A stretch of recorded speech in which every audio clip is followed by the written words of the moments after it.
Hi everybody, welcome back to CMN 201, and this is for our class for Wednesday the 28th.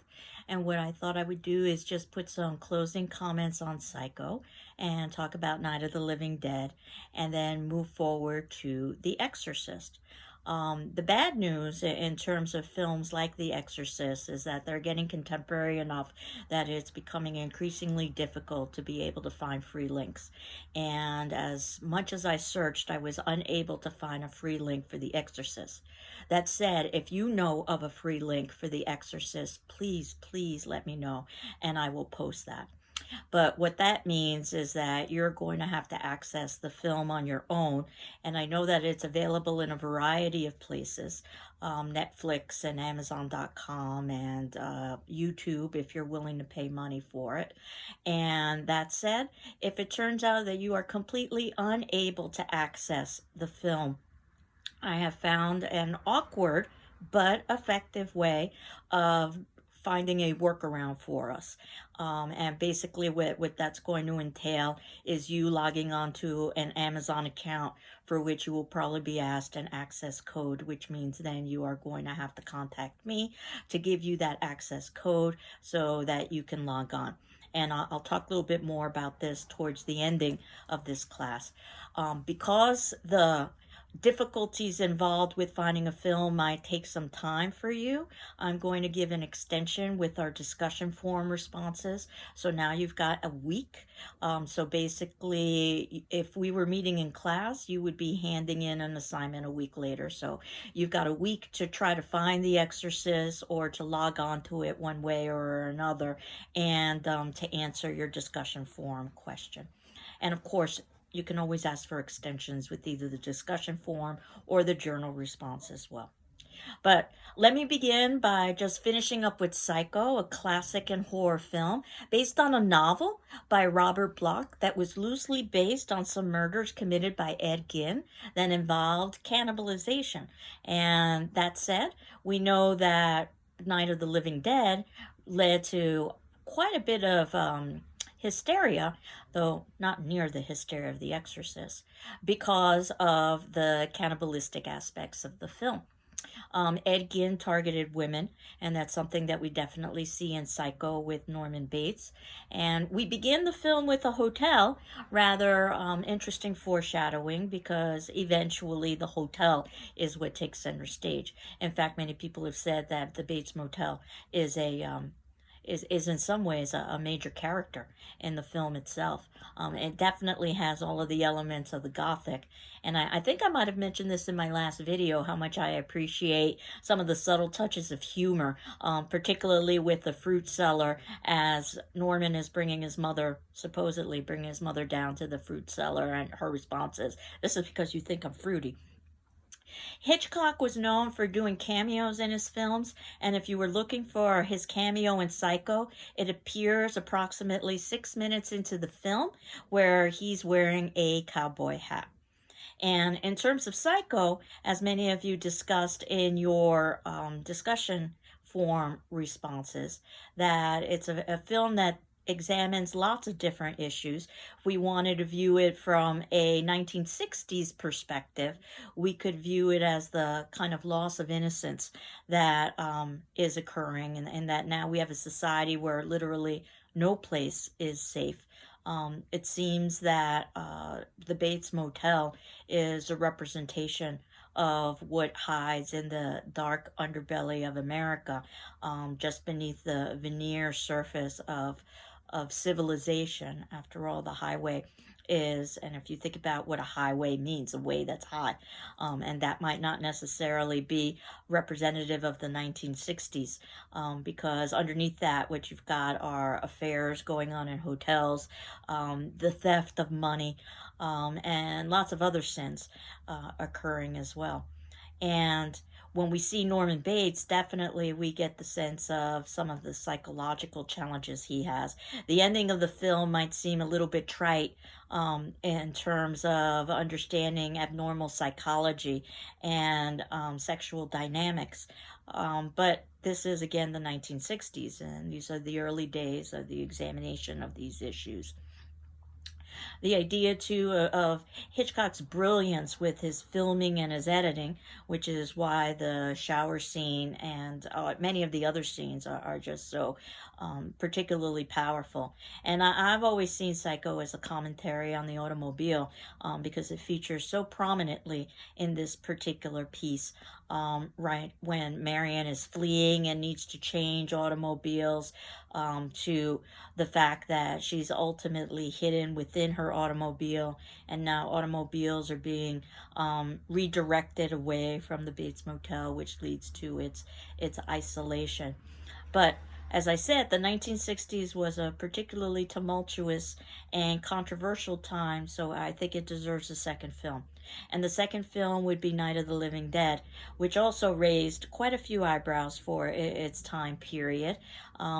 It definitely, from George Romero's perspective, led to the re-evolution or the reinvention of the zombie known through Haitian tradition, beginning with a film called White Zombie in 1932, where basically a individual could be manipulated through drugs and through psychological suggestion to mimic death and be buried and then be unburied and be used as a kind of slave labor. And this was a historical fact of the Haitian culture, so much so that it was even written into their penal code that it was illegal to zombify someone, which I believe I had mentioned in my last video. And in fact, there was a scholar from Harvard by the name of Wade Davis, who in the 1980s went to Haiti to do a little bit of investigation about the zombie phenomenon. And what he found was that there were poisons used, for instance, the poison of the pufferfish, in order to induce this death-like state. Plus, there was this mixture of using voodoo, or at least the subject's susceptibility to the belief in voodoo, so that ultimately all of that, plus the trauma of being buried and then having to be unburied, would probably lead to someone who would not have much individual agency and a lot of psychological issues, so that they could be controlled and manipulated in order to perform labor. That said, this wasn't necessarily what Romero had intended when he created the film. He had wanted to use ghouls, which is a term for a reanimated corpse, something that is indeed literally dead, not in the way that a zombie would be mimicking death, even though in Haitian culture it was oftentimes believed that a zombie actually literally died and was reanimated. But it was only when reviewers began calling these ghouls zombies that ultimately popular culture was changed. And so that now the zombie, as we think of it, as this reanimated corpse that lives off of the flesh of the living, that has very little intellect and consciousness, that is because of Romero. And he filmed it on a shoestring budget on black and white film, as I had indicated, I believe, in the last video. Good for us, because I think that he was able to use shadow quite effectively in his film, as we've been talking about with many of the black and white films, that they were able to use some film noir techniques such as cat people. And because of a copyright error, for better or for worse, his film has entered into public domain, which meant that he didn't get profits, unfortunately, but he did get viewership, and his viewership led to this idea of the zombie capturing the popular imagination, because so many people had seen of the film or had heard of the film. He argues, George Romero, that when he was filming this piece, what he wanted to do was to make a commentary on the 1960s. And in particular, for him, it was a film of revolution, of a societal change that was going on. In fact, there was another film during this time period that was also significant, Rosemary's Baby, where we've got a woman by the name of Rosemary who's impregnated by the devil, and basically she gives birth to the son of Satan in 1966, so that you can have the 666 in June of 1966, the 666, the mark of the devil. And the idea behind the film is that God is dead.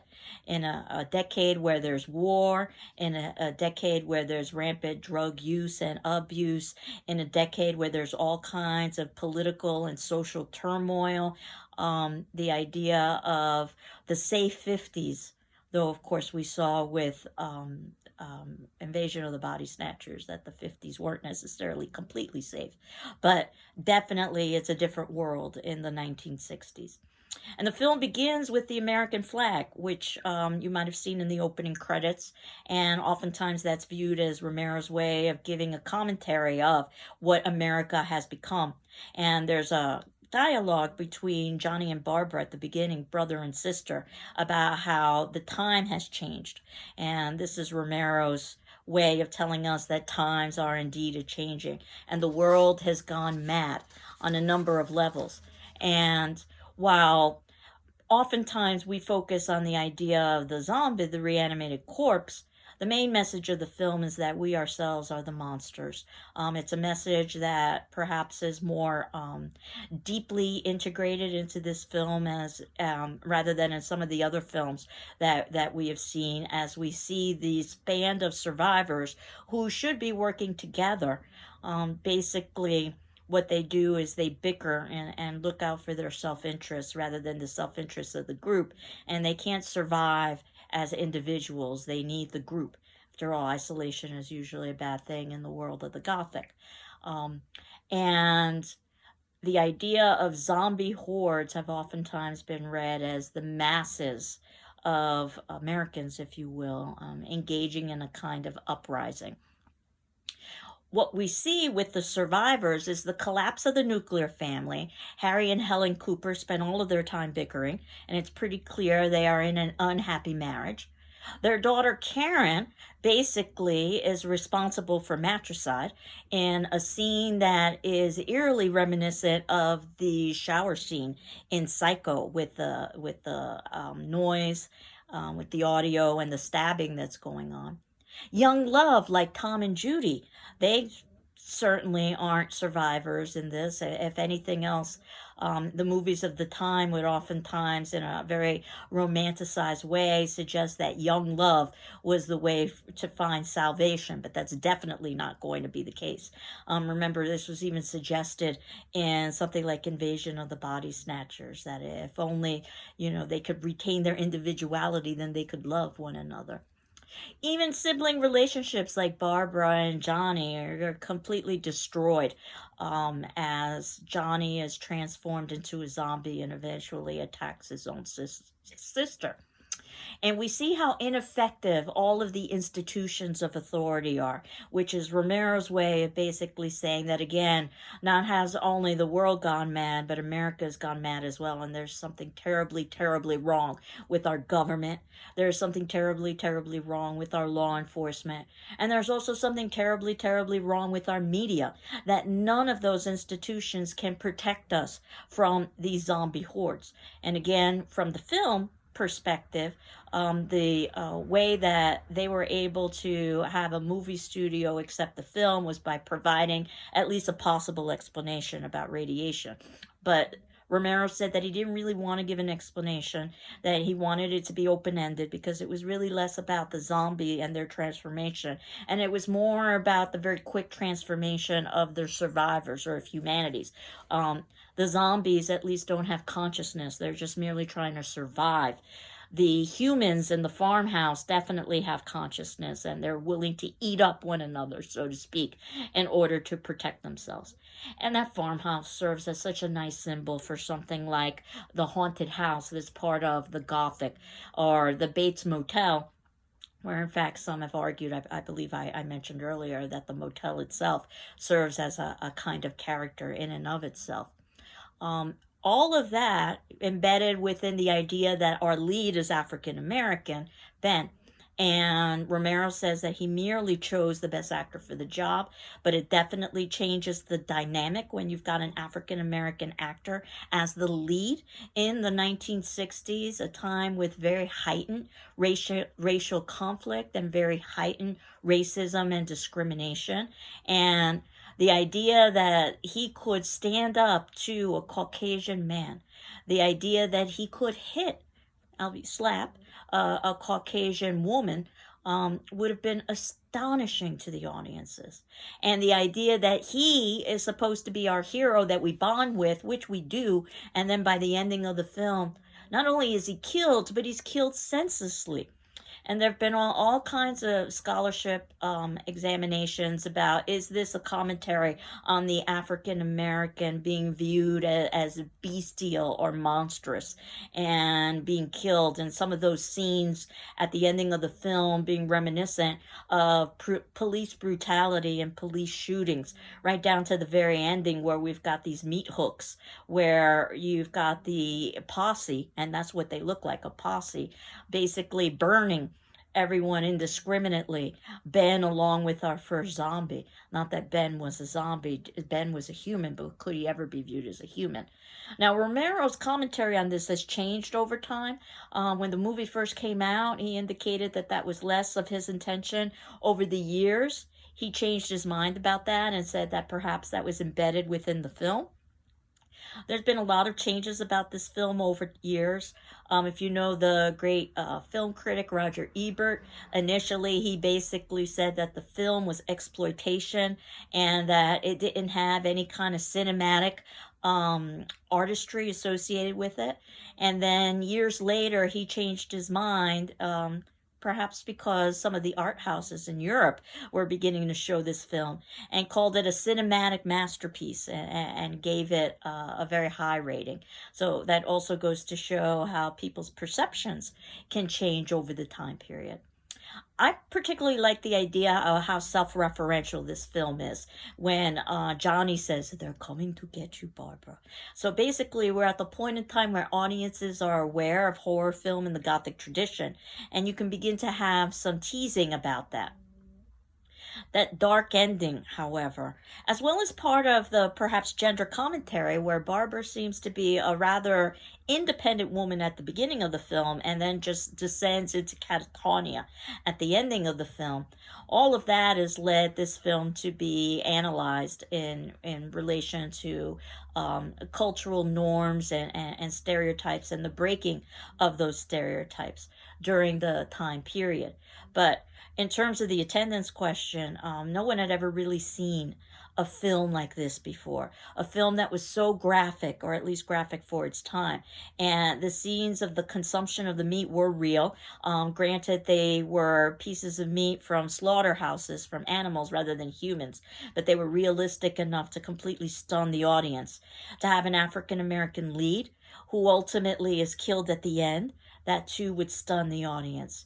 To have a daughter basically kill her own mother, that too would stun the audience. So there were to have a series of government institutions and law enforcement completely drop the ball, so to speak. To have media be so ill prepared for the reality of what they were going to be experiencing.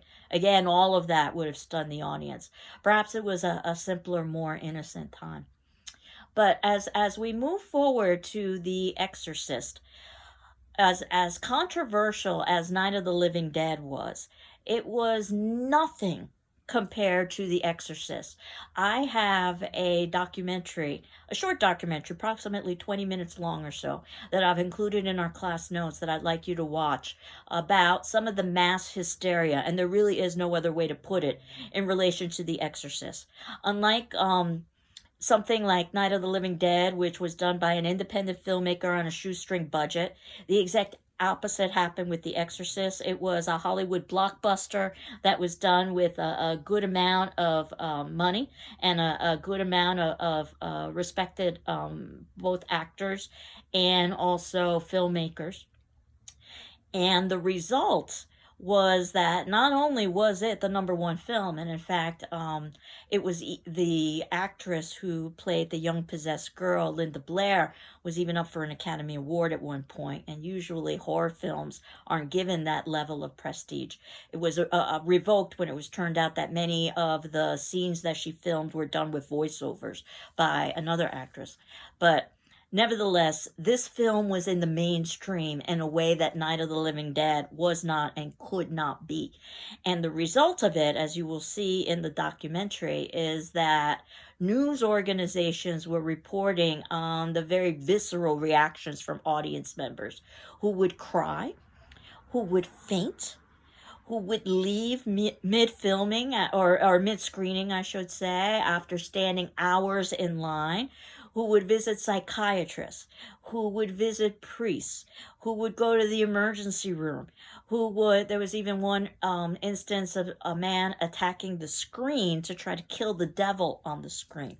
Now, obviously, the 1970s were a different time, but The Exorcist utilized lots of different techniques as well. Perhaps more interestingly, some of the subliminal techniques that they utilize in terms of visual and audio, so that you consciously can't register some of the images and some of the audio that's there, but subconsciously you can. For instance, William Friedkin, the director of The Exorcist, had talked about how he took sounds from supposedly real exorcisms and looped them into the film. He also took sounds from slaughterhouses, from pigs who were going to be slaughtered, looped those into the film. There are images of the demon that are inserted into the film so briefly that your eye can't consciously register them, but they're there. That he deliberately manipulated volume to go from high to low in order to jar the audiences. And again, breaking lots of taboos and lots of societal expectations for his time period. But watching the documentary, I think, will give you a much better sense than I can give you about the kind of mass hysteria that resulted from The Exorcist. And then your job is to watch The Exorcist. I can warn you right now, it's rather graphic. So there are scenes that you may prefer not to watch, and you can just fast forward through those scenes if you so choose. I've always said that this film, based on a novel by William Peter Blatty, which we'll talk about next class, has always been misread and misviewed. Look at the title. It's about the exorcist. It's not particularly about the girl who is possessed, but because of the way the girl who is possessed is presented, especially in a time period where film was not nearly as graphic as it is today, that is what most audiences walked away with, as you'll see in the documentary. So I'm hoping that you can find The Exorcist on your own somewhere, or that you may own it. Or I'm hoping that one of you might find a free link that you could share with me so that I can share that with your classmates. But if it turns out that you're in the situation that there's no way at all for you to access The Exorcist, you can see that I have put instructions in our class notes about how to access The Exorcist. To go on Amazon.com, to go onto the Amazon sign-in, to put in the email, that's my email, Ruiz, R-U-I-Z, at gcc.mass.edu. And to put in a password, which is GCCCMN201. If you're lucky, you'll be able to access the film at that point. But my suspicion is going to be that you will be told that you need to have authentication. And if that's the case, as I said, contact me and we'll be able to work it out so that I can give you that particular code so that you can watch the film on your own. And then you can click on the accounts and lists at the top right of the screen, and you should be able to find The Exorcist, as well as the upcoming movies in the event that we can't find free links. Again, these are more contemporary films, so it's possible that someone might upload something on YouTube, particularly considering the season, since we are close to Halloween, and we might have a small window of being able to view that before it's probably removed by YouTube because of copyright violation. If any of you can think of an easier way of accessing these films, or my providing these films to individuals, please let me know. I'd be very grateful for that. But at least at this point, this is what I've been able to find in relation to The Exorcist. So it has been called in some surveys the scariest movie ever made. I don't know necessarily if you would agree with that or not, but I think it's probably a good movie to be able to see right around the Halloween season. Obviously we are going to have a very unusual Halloween, this Halloween. But I hope you enjoy Halloween, and I hope that these movies are putting you in the mood for Halloween. And for our discussion forum question, which will be due a week from today, because I'm not able to provide you with a free link to The Exorcist. So that'll be due on the 4th of November, Wednesday at 6 p.m. So you've got a week to watch this film, answer your class attendance discussion forum question, and also submit in a journal. And again, if you need more time, please ask me. After you've seen the documentary about the Exorcist hysteria and after you've watched the film itself, why do you think audiences reacted so violently to The Exorcist when it first aired in 1973? Why do you think audiences reacted so violently to The Exorcist when it first aired in 1973? So I hope you're well. I'm well. And I hope you have a spooky and safe Halloween. Take care. Bye-bye.